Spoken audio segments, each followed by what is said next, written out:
Okay, so now we have the candidates for the sheriff. We have 3 people running for sheriff here in the county. We have Brian Keaton. He was a maybe, and I don't see him here, so I guess it was a no. Dennis Chambers, he said no. He was working on, he was going to submit some answers, but he didn't, because we did provide those if people wanted to submit a statement. And then we also have Chris Llewellyn, who is here. And he has prepared 1-minute answers for the question. Yeah, that's what the rules were.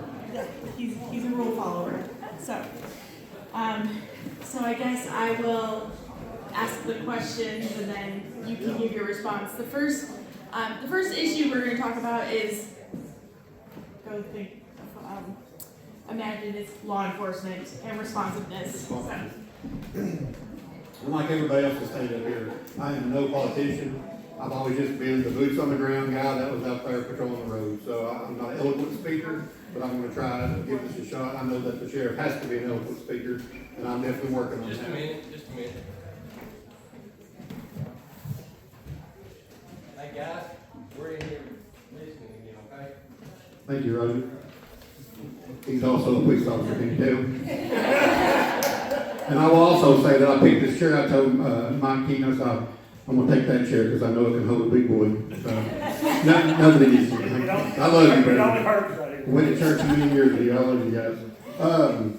So as far as law enforcement responsiveness goes, and I have to type notes because that's who I am. I don't want to miss nothing that I want to say, because I always get home at the end of the day and go, man, I wish I'd said this. So I type some stuff out. Let's be honest, the sheriff's department here and everywhere, it exists to serve the people.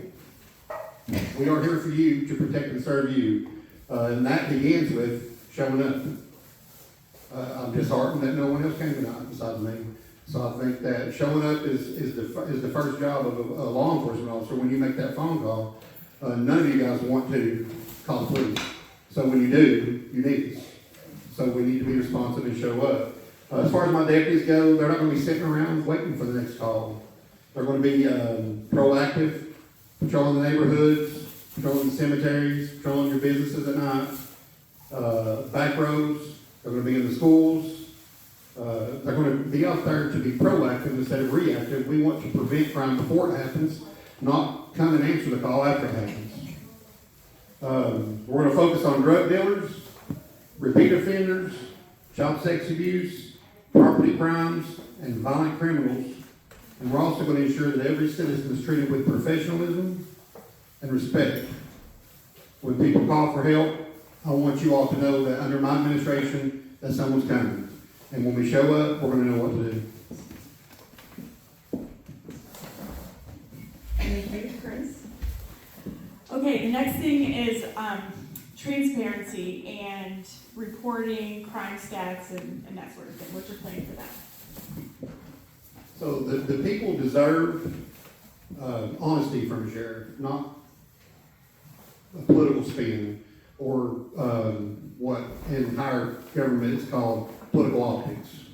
You deserve honesty.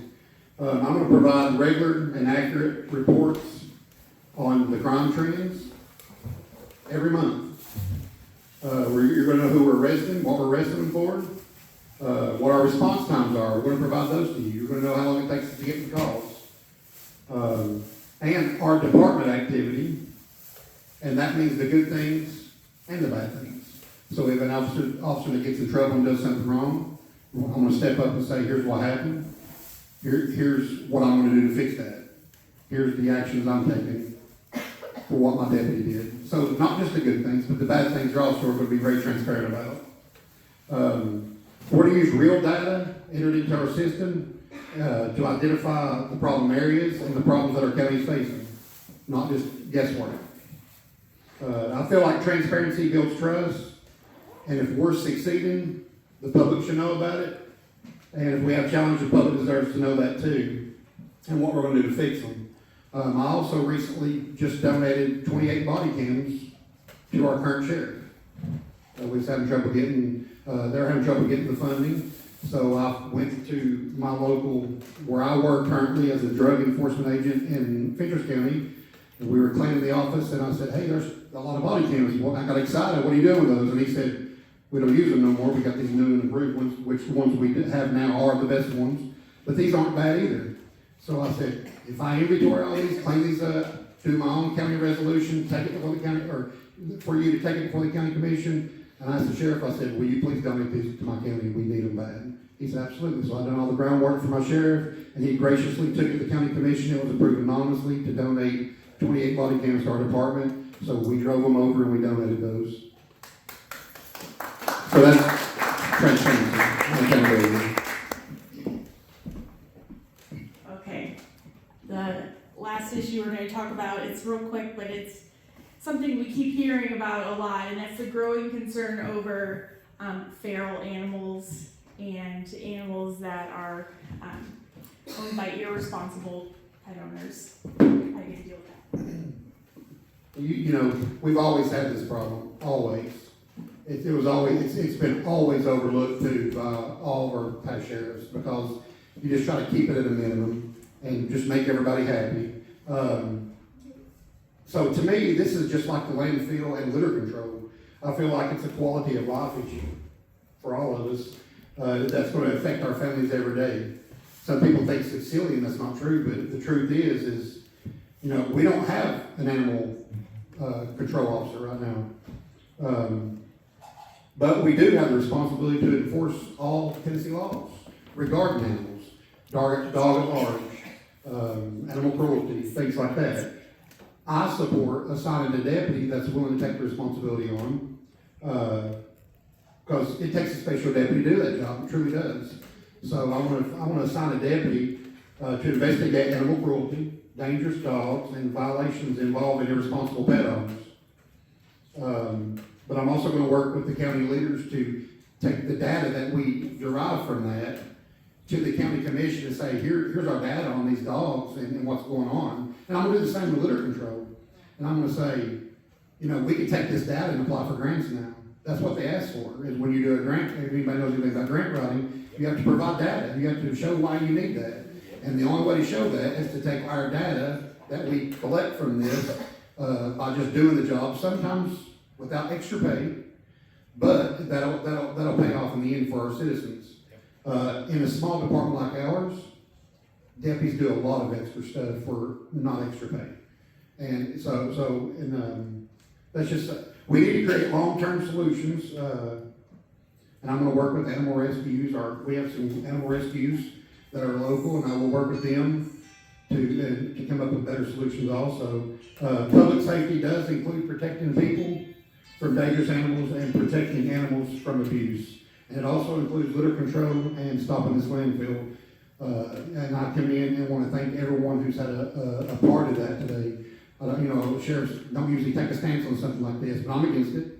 I think most people are. I have a son that's got cystic fibrosis that can't even play t-ball at Bear Creek, because when we sign him up every year, he gets up there and can play 2 or 3 innings, and then he has to go home and do breathing treatments. So I'm absolutely against it. But if it comes, there's things that a sheriff can do to help control this, and that's stopping those big trucks that's overweight, that's throwing trash out, enforcing tarp laws. There's tons of things that we can do, and I'm willing to do and prepared to do if elected. I got this last one very well. Okay, I'll give you that last one, Yeah. since it's just you. Thank you. Any other issues that are important to you that we didn't touch on today?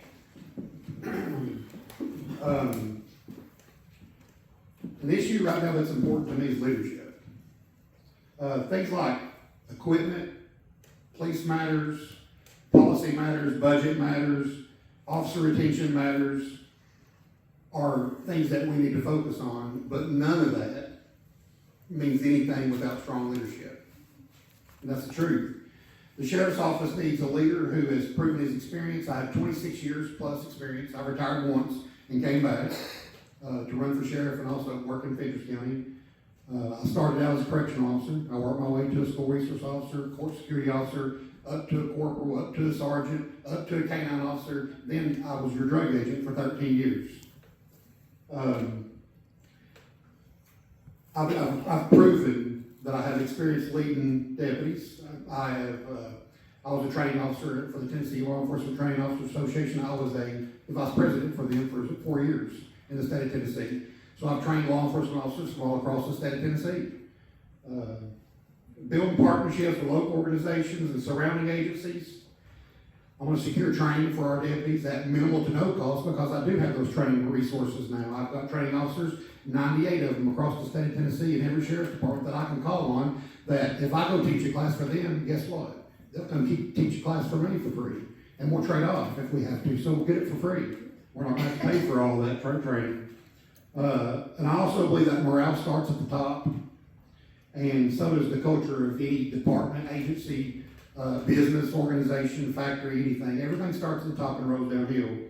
This is the last thing right here is my vision for the sheriff's office is to restore professionalism, accountability, and pride to the Scott County Sheriff's Office. I want to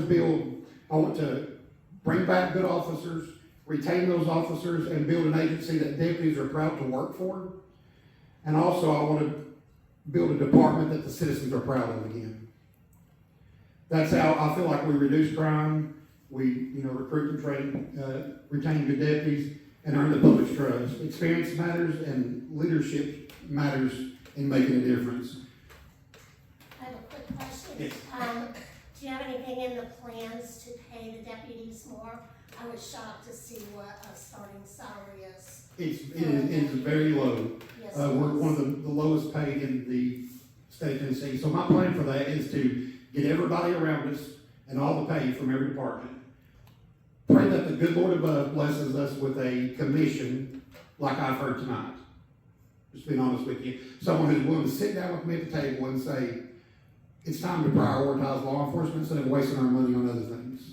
So I feel like Scott County and the commission has to start, and the mayor, whoever's elected mayor, has to start prioritizing law enforcement and understand that we are your last call sometimes between life and death. So we need to be prioritized and stop taking a back seat. So I will stand with the commission and work things out. Other than that, there's grants that's not being took advantage of. I just filed for a grant in Fentress County where I got 12 officers, an additional up to $13,000 a year to work. It's from the Dangerous Drugs Task Force, fentanyl investigations, methamphetamine investigations, and it's a simple reimbursement program. We send the money in, or we send the hours in, and we pay them. We send our invoice in at the end of the month, and they reimburse our county, no cost. That gives 12 deputies, they only give us 12, that gives 12 deputies that are doing the job and getting out there and working hard an additional $13,000 per officer a year, automatically. Then there's other things like COPS grants, high visibility grants. I've already secured probably about $150,000 worth of high visibility type grants from the THSO. I've talked to the director, and he said, if you get sheriff, I'm excited to come work for you or work with you and bring all of our resources to you. So it's just a matter of getting out there and working hard to bring it to us and working with the commission to make it happen. And the county citizens also standing up at these meetings with us and saying, we want you to prioritize law enforcement. We need that now. And I'll go address this real quick. The Rails to Trails, I think it's called. You're talking about the policing. So you would ask me to answer that question. Yes, it can be. It involves more resources. So you have to pay more to the officers and the resources. We have to have probably an ATV to patrol it. It can be done, but when I say more resources, that don't necessarily mean the county having to pay it, because I've done my research on this and they are available grants. So if it does come, and that's the COPS grant. It's a community oriented policing grant, it's a partnership grant, and that will help pay for those resources as well. So you can do it with grants, or you can do it with the commission just voting to give us more for that. But the answer is that, and the only answer I feel like the sheriff should have for that is, if it comes, yes, we can make it happen.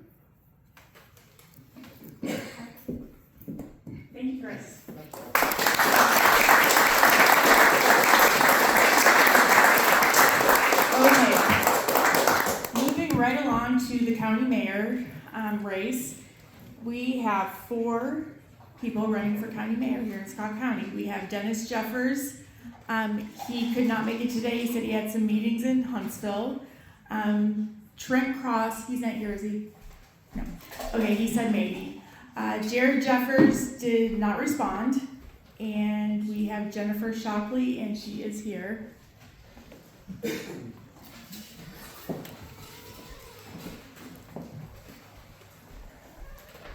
you get the questions ahead of time? I did. I do not have to prepare to answer those, so. Okay, I'm just gonna let you go Okay. through them, but if you don't have I the do, list. yes. Okay. We're gonna try to do this as quickly as possible. Okay. Do you want to sit next to me? That way we can just exchange. Sure. Okay. And I have my little list here. Okay. Okay.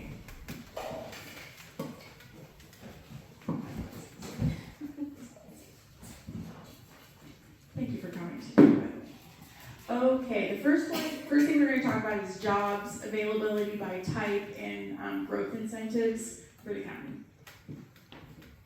So, when it comes to jobs, I always think about my husband. I was born and raised here, went away to college, met my husband, we lived a few other places, and we come back here about 10 years ago. So for 10 years, my husband has worked an hour to an hour and a half away from home. That's a sacrifice for your families.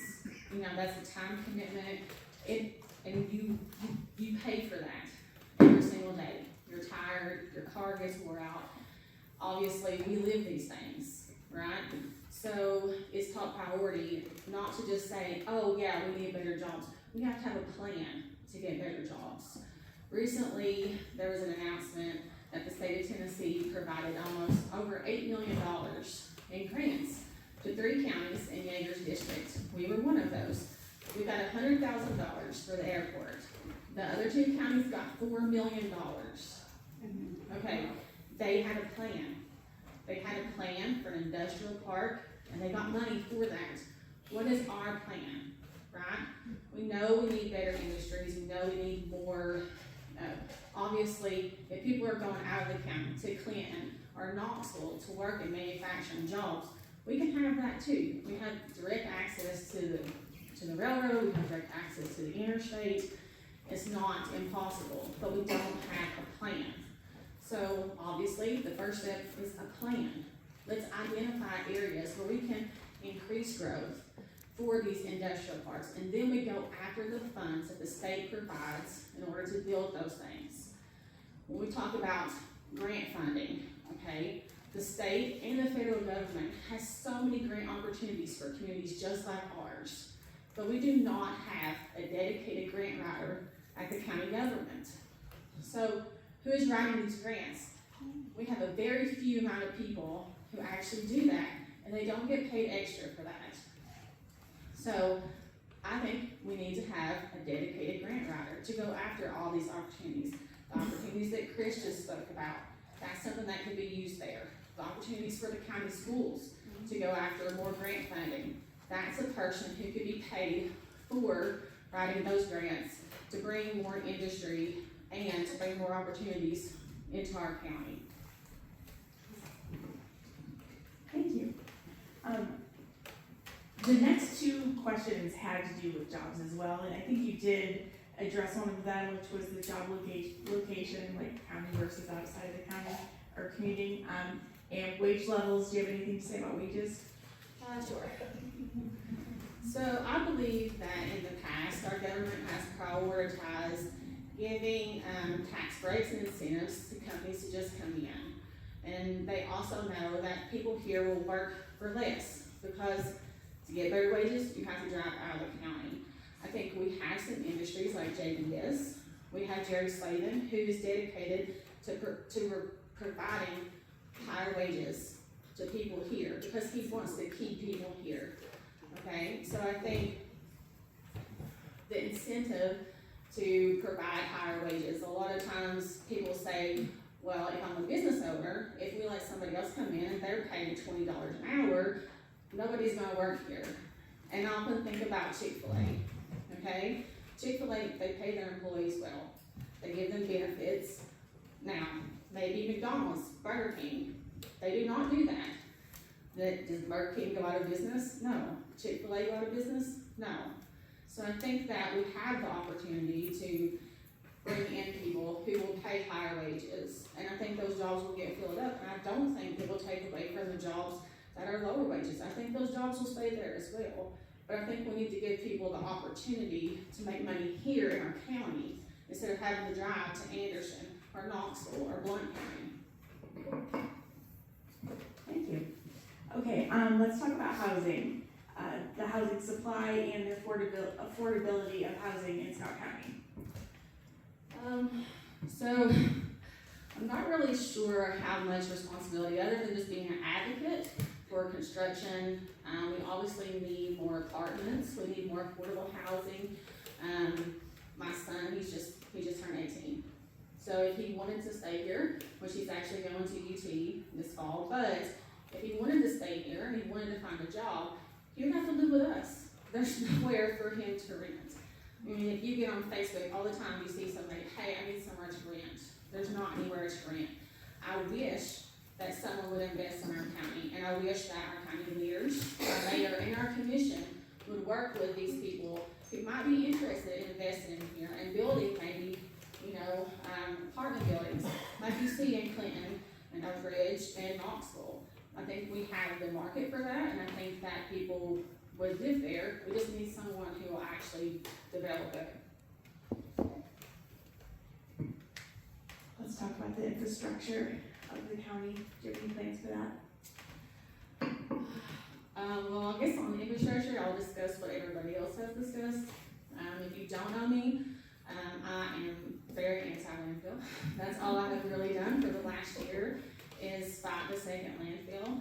I feel like I have stepped into places and through doors that were open because nobody else would walk through them.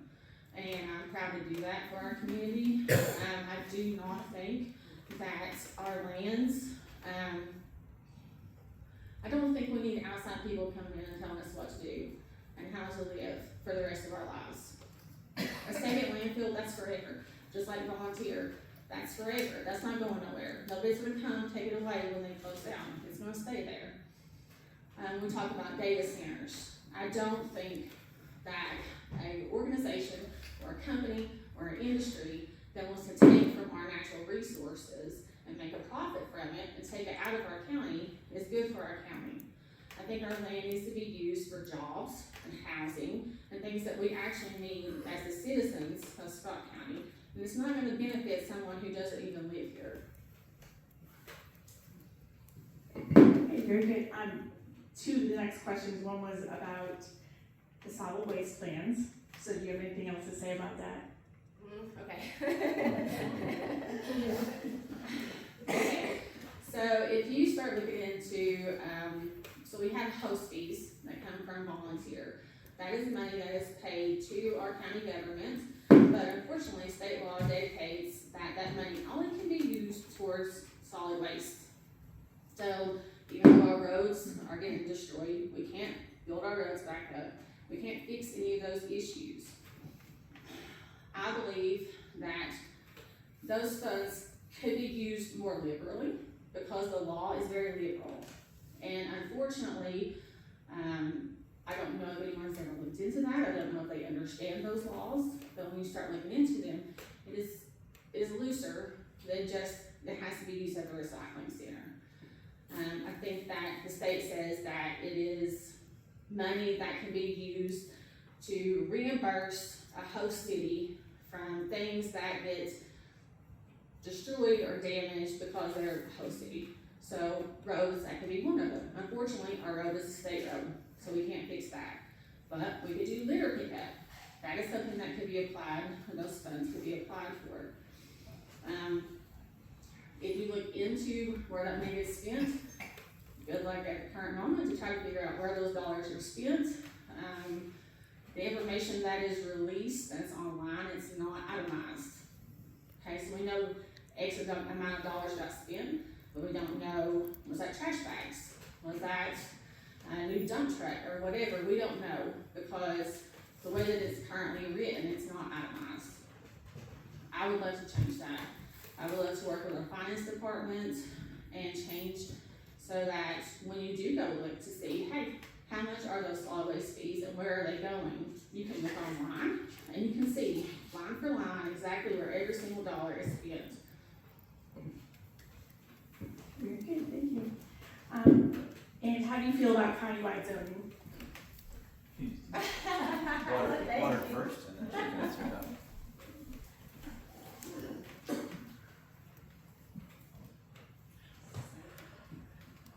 So recently, me and several others went to the solid waste task force meeting in Nashville.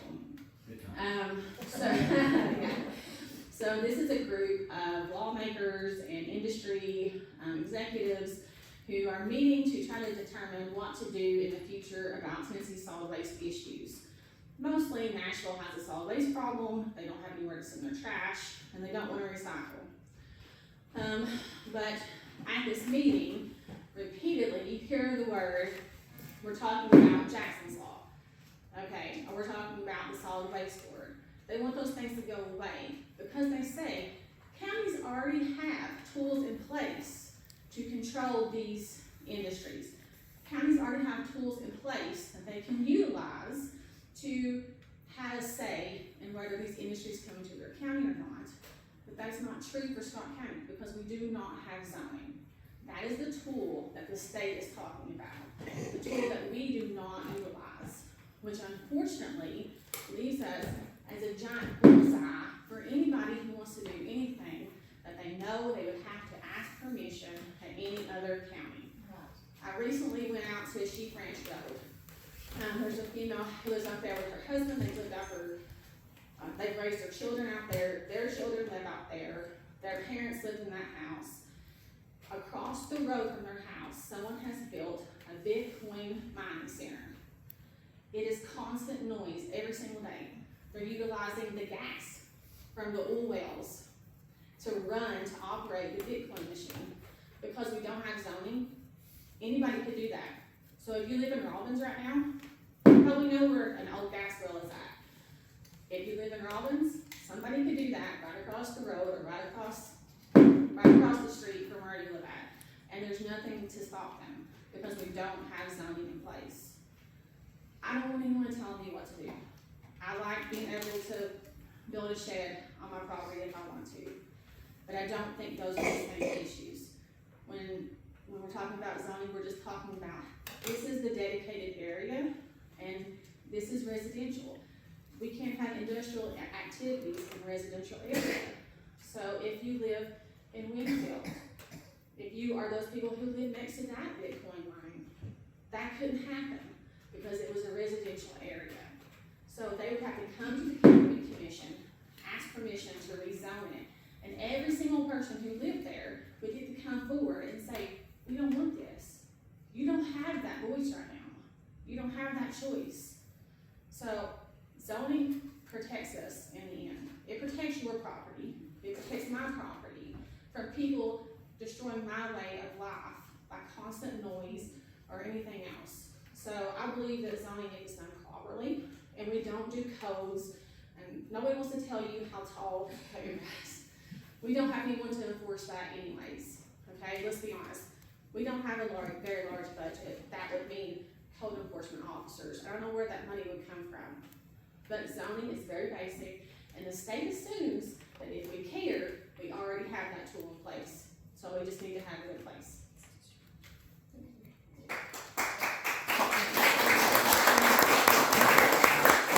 I have a quick statement here.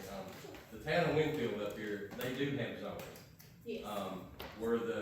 I've lived up there all my life, and I've been around the city hall in the town of Winfield my whole life.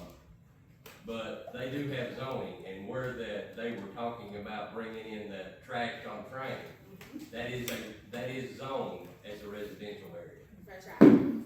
Just that little tiny stretch. Yeah. So. That whole area right there around where that train track That's right. is zoned for residential. That's right, and they have actually enacted overlay ordinances and stuff like that. Because they have that zoning in place, they can do that. But the plan is to actually maybe shift that forward north outside of that zoned area, and now you're in county land, and so there's no zoning to stop them. So they don't even have to move it very far to be outside of that area. That is just a little bit of land off one. Yeah. Okay, Jennifer, any other issues we didn't talk about today that you would like to address? Sure. Okay, so two things. One, my biggest thing is transparency. I believe that if you have a question about what the government is doing or where your money is going, you should be able to ask and you should be able to get an answer quickly. You shouldn't have to jump through hoops or send anybody your driver's license.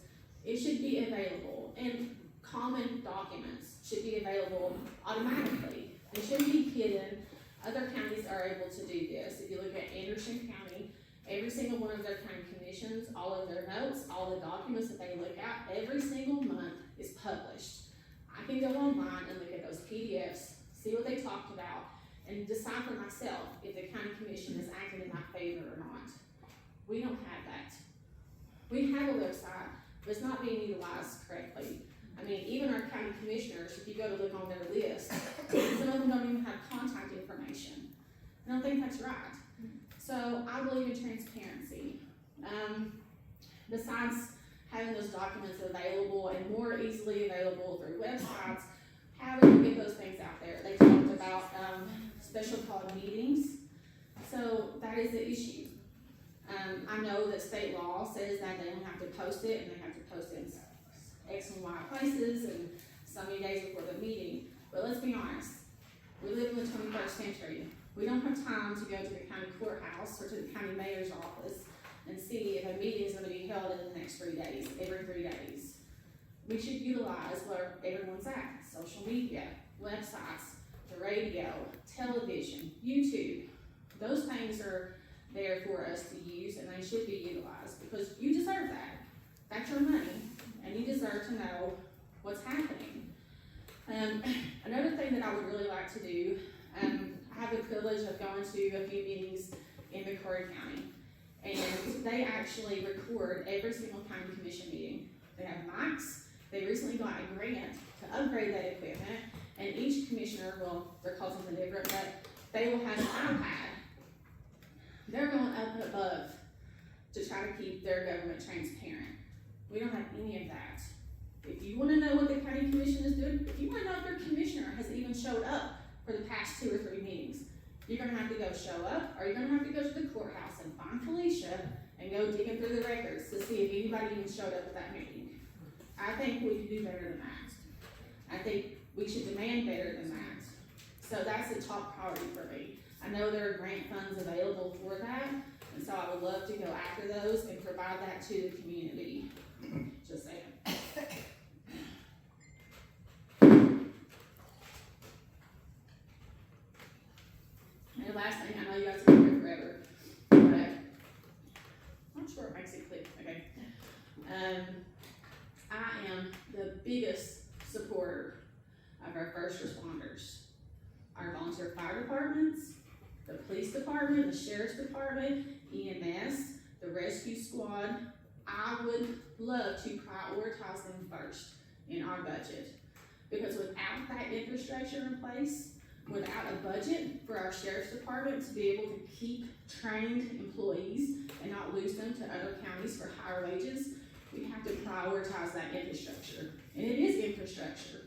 Right now, our volunteer fire departments get $6,000 a year.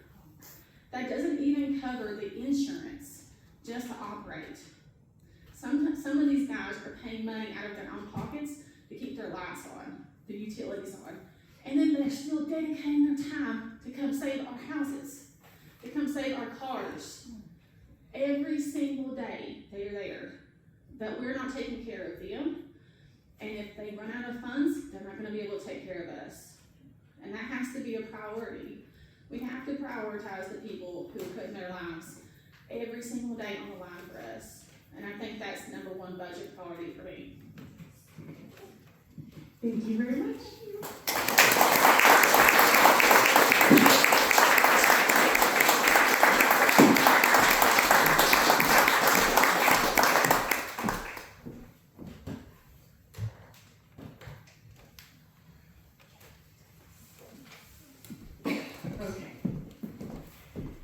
Now we're gonna move on to the state level candidates. Oh wait, let me make sure I didn't skip anybody that's not here or that is here, okay. We have with us today for the Tennessee House District 39 representative. Kelly Kiesling was invited, but he was unable to attend. And then we have Seth McMillan, who is here.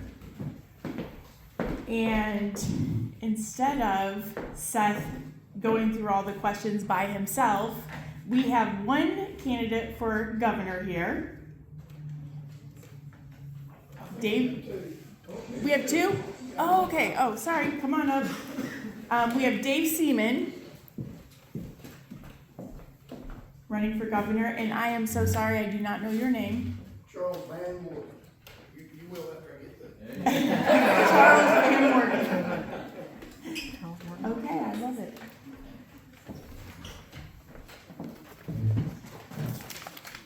I have a list as well.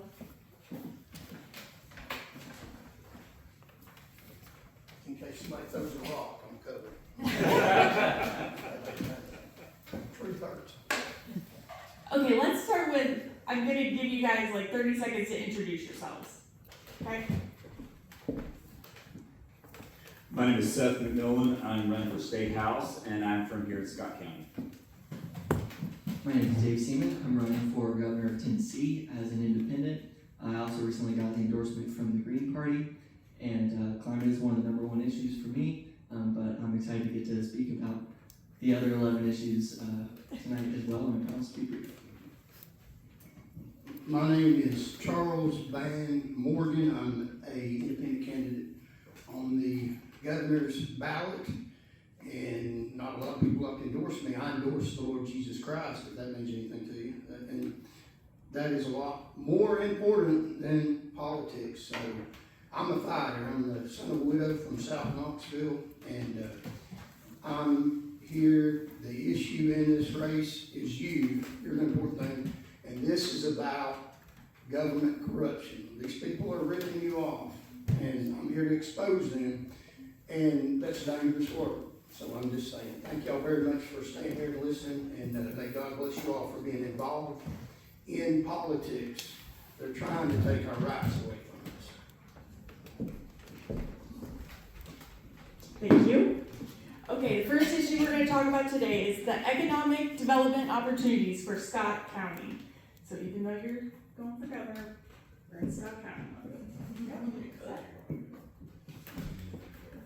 I'd like to combine the growth opportunities with housing. For me, I feel like when I hear discussions about how do we raise average wages from $16 an hour in Scott County to really a living wage, right now the numbers I look at are around $25 an hour to live. And I also, in the same conversation when I'm speaking with people, they're saying there are waiting lists for apartments. There are family members who can't get a 2-bedroom apartment. There are people that are from here that are moving away that would like to come back home. When I moved back because we have good, fast internet infrastructure. I'm an accountant and I work remotely. And I would like to see more people like me, but I had to have a place with family members while I was building a home. We lack housing, and I see that as foundational for being able to grow the companies, whether we choose industry, whether we choose additional skilled tradespeople, small businesses, or other remote workers like myself. I believe housing first.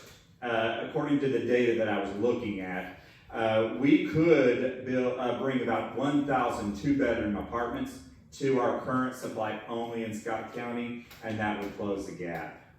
And that is needless. That is even before we address the $1,050 per month average rent for a 2-bedroom. So we, in order to afford that rent, well, first of all, we have to get these waiting lists moved through. And secondly, in order to bring, if we want to attract industry and attract a larger workforce, they have to have a place to rest their head. So for me, that is the big initiative. And what I see is one of the bigger stumbling blocks that other counties in this district have had. They have built apartment complexes, but they've had to deal with their sewer infrastructure in order to be able to accommodate a 50-unit complex or multiple 20 units in a row of townhomes or income-based housing. So that, I believe, infrastructure is a state issue. And then I believe that we work across the district. One county in particular is Macon County in this district. We don't know much about them. They don't know much about us. But they have a water issue.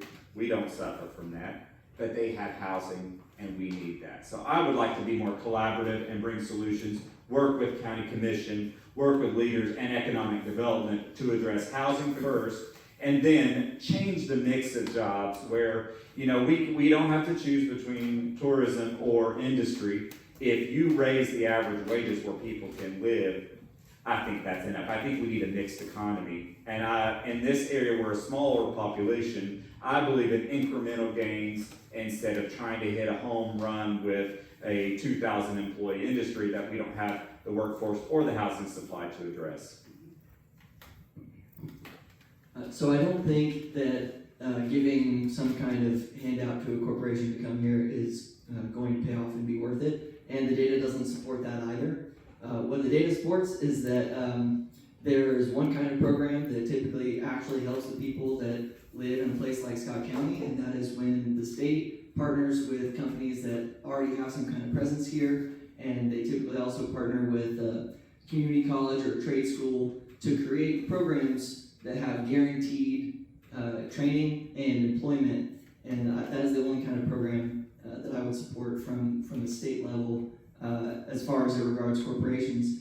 Most of the jobs that are available to people in Scott County are going to come from local businesses, and the state of Tennessee has a program to support local business, and I would expand that program to the 15 counties that need it the most. Scott County is one of those counties. And lastly, I would make sure that there's an economic development center within reach of every county. This is a place where there are professionals, staffed, who can help you get things like grants from the state or grants from the feds. And it's important to have those resources like within reach, so you don't have to drive to Nashville or Knoxville or some other city in order to access that. Thank you. Let's get real. I mean, politics is civilized warfare. I have a JD, I'm the best educated on the ballot. I passed the bar several times. Past history is a good predictor of future performance. I've saved more lives across Tennessee than any Tennessee trooper in the state. Had my boots on the ground, seen some horrific things. You have an excellent candidate for sheriff here. I'm very impressed, fighting against the establishment too. As far as building the economy here in Scott County, one of the main things you can do is, let's get real, that's a brilliant answer. I mean, come on now. Let's get rid of the corporations. Everybody says that. Nobody means it. I'm a fighter. I'm the real thing. And I have some real scars. I'm not 20 years old. I've been through a fight and I'm real. Lose this election, I still win. It's about putting pressure on the people, the creeps in government power in the state of Tennessee. Now that's got me kicked out of a lot of things today. This fight is not about me. This fight is for you. I've been on the inside. I know these people. They're not worthy of your respect. You all are. Now, if you want to give your government away, keep on doing it, and we won't give money to corporations. That's brilliant. If you stop the corruption, then you'll have a better economy, because you're funding these people that are ripping you off, putting you in jail, and they can't even perform an execution when there's people that they've killed their family members and they've been on death row for years. Now, when I was in law enforcement, I didn't have a problem. I led the whole highway patrol and drunk driving arrest, and they got rid of me and lied on me. That's exactly what they did. They got judges rigged, and the whole system's rigged. And since that day, they took me off the road. There have been 3,000 more bodies on your Tennessee roadways. That's a fact. Now, you can argue all day long. That's the truth. And I'm not afraid to tell the truth. I didn't get those people safely under arrest because I wanted to get a medal award. I did it because I've got a heart that cares for people and little children. Now, I like Mr. Trump. He's a fighter. I can teach him a few things. He likes to brag on people's legacy after they're dead because we don't talk about people after they're dead, right? Well, let me tell you something. They sit in these public offices, and that's what they want. They name street signs after them, and everybody keeps voting for them. I see a street sign, his daddy's a good man. No, they're not. If they've done wrong while they're alive, let's criticize them while they're dead. So as far as the economy goes, and I know you all are tired, if we work on the public corruption in this state, the judiciary, the politicians, that will help the economy in and of itself. Thank you. Okay, next topic, rural healthcare. What's your place? I've got two ideas of rural healthcare. I would like the state of Tennessee to pass expanded Medicaid funding. And we are a distressed county, and whenever you have hospitals that are not able to bill for additional Medicaid funds or services, that's going to be another step for them closing. We have a long history of hospitals closing, trying to get them back up. That's a big deal. So wherever there is an option to have funding from the state, we should do so. And the second was an interesting concept from nurses and physicians' assistants, where they are able to perform services without a medical doctor's oversight, and that is part of their licensure and training, and they are currently restricted from doing so. So I think that would be an incremental step to allowing more of those type of service providers in our area whenever it's a little more challenging because a doctor may not be available to come here. So I would say two incremental gains from the state level. I agree that we need to expand Medicare. There is a 9-to-1 ratio of federal dollars that could be coming to Tennessee, and not expanding that is keeping all of that money out of Tennessee, and that is part of why hospitals are closing, because we don't have the same amount of money in order to actually pay for care. So we definitely need to expand Medicaid. There's also around 100,000 people that fall in the coverage gap, and so expanding Medicaid would give them coverage, which is very important. There's also something called a certificate of need, which basically keeps the existing clinics from allowing new clinics to open, and that to me is anti-competitive. I think new clinics should be allowed to open, so I would repeal that certificate of need. And lastly, I would make sure that we build a new community health center within reach of each county, and that we train as many nurses and doctors as we can in these rural counties, because the evidence shows that when they're trained here, they're more likely to stay here. If they're trained just in the big city, it's really difficult to get doctors or anyone else to come out here. And I know this firsthand. My mother is a doctor. She works rural ER. I hear about the issues in hospitals all the time. And it's a very serious issue here in Tennessee that we, excuse me, I also need some water apparently, that we really need to solve. And it's not acceptable to me that we call Nashville the healthcare capital, and yet our state is almost dead last by most measures of health, and in second place for hospital closures. So, maybe I haven't been blunt enough. So the medical situation across Tennessee is horrific. I mean, especially in rural areas, Tennessee is about second in the United States in closing down hospitals. And you know, you get older, and I'm probably one of the oldest candidates on the ballot. I mean, you make fun of me all you want to. I've lived a long time and been pretty smart and surviving. Had several trucks about wiped me off the planet, but I'm still here, God willing, and God's willing. And I thank God every day for the next day. But the healthcare situation in Tennessee is horrific. We've got a governor, and he set himself up, and this is civilized warfare, and trust me, he deserves every bit of it. And he's one stuck his head up. I didn't stick my head up. I was out at night quietly protecting society. That's a fact. And they put me out in public. So we'll go with that. I'm a fighter from South Knoxville, the son of a widow. I didn't have a daddy I could say, come on, help me. Only son of a widow. Come on, help me. I learned how to fight. God trained me how to do that. You ever heard about David? Yeah, I know what to do with what I've got. And it might not be very pleasant, but you might need to take this medicine because they're going to take this state and this country away from us. Thank the good Lord in heaven, we've got a good man in the White House. And I believe that with all my heart. They tried to put him in jail several times. They put me in jail and I'm not violent or dangerous. I don't have a gun on me for just speaking the truth. Now the governor said, and he's a Christian, that he would uncover wrong wherever he finds it. No, he won't. He's a liar. He worships money. He's got his self over at Has-Been's house, and he worships Haslam. So the hospital situation in Tennessee, he refused to accept federal money for hospitals. He has turned down the food stamp program that could benefit little children, millions of dollars that people have already paid in taxes. Now I don't know his heart. I don't know. You only know your heart. But I know he has not lived like a Christian. He doesn't worship the Lord Jesus Christ. I think he worships money. And until we face the facts, we're going to have a mess no matter which party we put in office. So, thank you. Thank you. Now we're going to talk about nuclear initiatives, jobs, new reactors, that sort of thing. So it's about, my understanding is about 60 miles one way from Huntsville to Oak Ridge. And the current IRS reimbursement rate is 76 cents a mile. So plus there are 4,300 people from Scott County that are driving 3 hours a day, and they're missing out on family and our community and all the things that people benefit from by living and working close to home.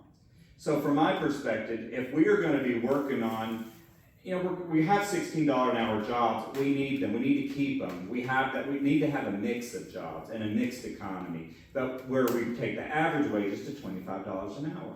And if we do that, then really, well, if we're at $16 an hour, Oak Ridge needs to pay $31 an hour to even be worth it to drive and sacrifice your life and your family time. So once we get to where we want to be, hey, if they're offering $40 an hour and retirement plan and good health insurance, well, maybe that makes sense for some people willing to do that, and they need to sacrifice. So I would say a lot of people do suffer here. They may need to take what they can get right now, but I would like to make incremental gains. So as long as the nuclear growth of the industry doesn't hurt our health or our environment, and it helps the average wages and improves and reduces the commutes, I think I'm interested. Regarding nuclear, I think the governor's role here is really oversight. I think particularly with the Clinch River site, it's important that project stays on time and is delivered on budget. It's also important